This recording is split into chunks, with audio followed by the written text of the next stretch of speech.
the New York Jets right now, if you look at any of your internet search engines, you look at any NFL website, anything that just says football right now, the headline at the top has some sort of lead with Jets, Jets, Jets, Jets. And I'm saying, oh, are we going to have Jets fatigue? I'll ask you guys that in a second. Will we have Jets fatigue? Because I wake up this morning and I'm like, whew, what's cooking at Jets camp? Oh, by the way, what cooking, no pun intended, guess who's in for a visit? Dalvin Cook. You know what I mean? Like, it just doesn't stop. Dalvin Cook now visits the New York Jets. But they've got Breece Hall, but it still adds to the new episodes of Hard Knocks when they do come out, because they're going to have the video of, oh, NFL running back Dalvin Cook has entered the building. He's here for a visit. You already know how the HBO or the Max people are going to make it build it up. The sprinkler will be going. It's going to be a lot. You know, it's just not a regular day. The Jets are visited by free agent running back Dalvin Cook. But this has been like so much fun of watching a team sort of be constructed, a team that last year didn't make the playoffs, had a losing record, and yet they make one move, which is one major move in getting Aaron Rodgers. And all of a sudden now they are the talk of the National Football League. And then it seems that Aaron Rodgers has says, you know what? I'm going to rip up my contract. I have $100 million due over the next 2 years. And you know what? I'm going to rip it up.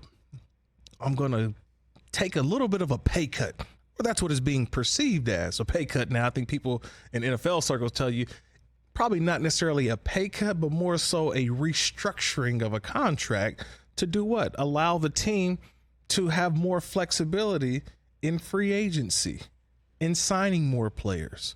So it's not necessarily a pay cut. If Aaron Rodgers demanded more money, trust me, I think he'll get more money.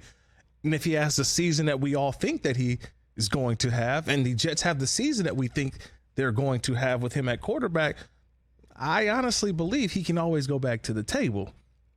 But man, this is something I haven't seen this much excitement for a football team in a very long time.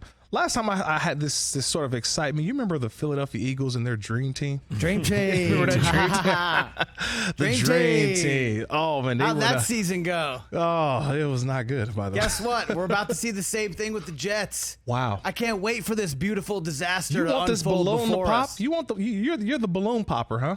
Is that what you are? The Jets are losers. They've been losers for 50 years. Why is that going to change now? Because they got an old guy playing quarterback who wasn't healthy last year? Is this your? Look how great of a guy I am. I'm going to take less so we can get rid. You're still getting $75 million guaranteed. Right. Guess what? Get how many wins they're going to have in the next 2 seasons? How many? Probably less than 20. Wow. Guess what? Are they going to win any playoff games? No. You want to know why? The Jets don't win playoff games. Wow. You're coming in hot today. Well, I've had a whole 5 days worth of takes just stored up in my body. He's been off for a few days, so he's been, He's talking playoffs or what? Well, TJ just sits over there and lets Rich kind of spew his nonsense for 3 days without any pushback. So I'm back to be the bad guy. You missed me. By the way, people out there on YouTube, I know you missed me. I'm back. I missed you, Chris. Thank you, Mike. I love you. You're the best, El Tufo. I missed him. Well, that's a completely true, Chris. A few times I did say, "What would Brockman say?" and I threw it out. But I'm you were channeling me. You were providing your own commentary. But what I'm saying is, like, we know what we're gonna get on Hard Knocks. It's gonna be fun. It's gonna be cool. You're gonna hear the sprinklers and Robert Saleh is gonna say something witty, and then Aaron Rodgers. We're gonna spend a day with him and Sauce, and it's gonna be fine. And then at the end of it, they're going to miss the playoffs like every other Hard Knocks team does every single year. Jets fans are used to disappointment, and this year will be no different. Yeah, sure. Yeah. Why not? So I guess there's pushback on that, Kirk, because I do believe the Jets are going to be good this year. You do? I do. I absolutely do. TJ's on the train. I'm on the train. You're on the train, really? Yeah. And why are you just hyping up? I mean, I got a chance to see this week, what did USA Today released the NFL's win-loss records, and everybody's all up in arms. I'm like, don't you know that people release these to get you mad? It's kind of like children. You when you have kids, it's like if someone says something bad about your kids, you're ready to fight. That's what NFL teams are. The team that you root for, anybody says something good about your team, you're like, oh, see, that guy knows what he's talking about. She's on top of it. She knows what's going on. But the minute they say something bad about your team, well, what the heck does that guy know? Who does he cover? Who's he writing for? Nobody cares about them. That's the way it is around the National Football League. That's the way it looks like with the Jets right now. No one cared about the Jets. Aaron Rodgers comes in, and guess what? They are now the talk of the National Football League. We're talking Jets more than the Cowboys, more than Patrick Mahomes and the Chiefs, the defending champions, right? This is where it's at. I'm not going to jump on board. I learned this a while ago, fellas. I really do.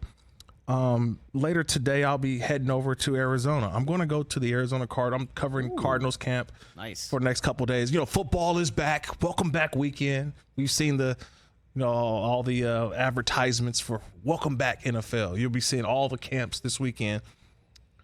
But I learned this a long time ago when I first retired, and I started to go to training camps and visit with NFL teams. And I remember I walked into a team, I won't say the name, but I walked in and everybody is so positive. Everything is, oh my God, we feel like we fixed the things out. We've got depth at running back, and our quarterback is really hitting his stride. We brought in some guys at receiver.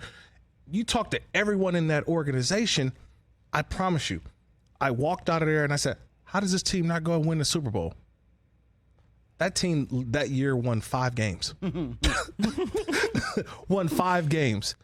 And a colleague of mine, who I'll never forget, he says, don't always believe what you hear, believe what you see. And I was like, wow. Everyone in the NFL can talk a good game, but let them show you. The NFL is a game about show me, don't tell me. Show me. Everyone can tell me about how good the Jets are going. Guess what? Show me. Show me that you're different. Show me with just one guy. Last year, you could have told me that bringing in Russell Wilson, the Denver Broncos are heading straight to, mark them down. They're going playoffs. We did believe that. Yeah. But why is that? Because everyone had told you. But this is an NFL this is a league about show me. Don't tell me. Playoffs. Show me. Show me what you can do. And that's what I'm all about right now when it comes to the Jets. Show me. All right, Kirk, but I know it's training camp footage and you're only getting a small sample size. Right. But I've seen Rodgers and I've seen Wilson working together. Correct. And you look at that and at least I look at that and go, damn, man, like that's special. And I think it's going to be special. And I know it's training camp footage and you might not be going 100%, but you're talking about showing you. Yeah. Just going by what I'm saying here. You do know that there's 100 plays at practice and they showed us one. Yeah, I know. That's why I pointed it out. Yeah.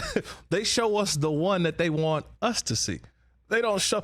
And this is because I joke around with a lot of teams, social media teams. They're all excited. The productions of NFL teams, because what they do is they get all the tape from the week or the day, and they cut it up and they give the fans a couple little clips, and you're like, oh my God, like look at that.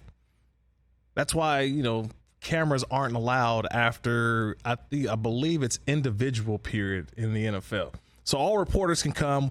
Everybody gets the video. That's why all the video looks the same. 'Cause it's always reporters getting stretching and special teams and then little individual, and then that's it. Cameras are off. So now it's up to the team's discretion of what they want to show you, what they want the fan base to see. And if I'm a Jets fan, what do I want my fans to see? A completion between Aaron Rodgers and Garrett Wilson. I don't want to see the Aaron Rodgers interception by Sauce Gardner. Well, some may want to see it because they say, oh, we got this. But there are also some lowlights. But that's not what you show. Again, I love where the hype train has gone. The hype train is real. The hype train is so real. And yet we sit back and I just want to just show me. And I got so long to wait. Like the NFL season we're still well over a month away. We haven't even got the preseason games yet. Yep. That's awesome. But yet here we are. And we're talking about the Jets again. We're not even talking about the Cowboys. We're not talking about the Chiefs. Catch the Rich Eisen Show every single day on the Roku channel, 12 to 3 Eastern, for free.